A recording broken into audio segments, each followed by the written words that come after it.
Ajit Yaduvanshi.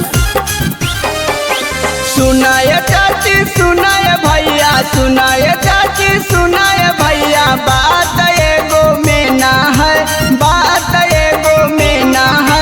BJP से पैसा लेना है, आरजेडी को वोट देना है। बीजेपी से पैसा लेना है, आरजेडी को वोट देना है।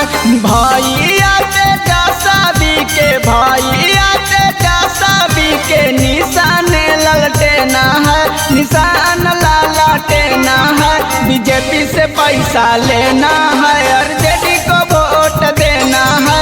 बीजेपी से पैसा लेना है, आरजेडी को वोट देना है, आरजेडी को वोट देना है। Mix by Ajit Yaduvanshi. BJP से पैसा लेना है, आरजेडी को वोट देना है।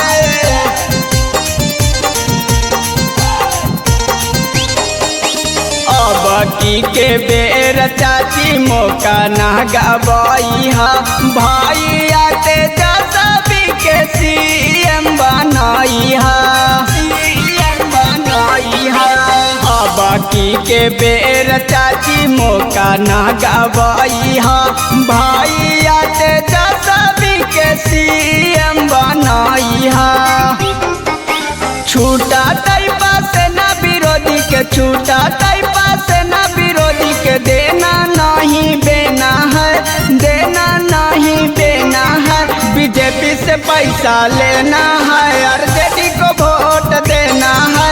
एनडीए से पैसा लेना है, आरजेडी को वोट देना है, आरजेडी को वोट देना है। Mix by Ajit Yaduvanshi. BJP से पैसा लेना है, आरजेडी को वोट देना है।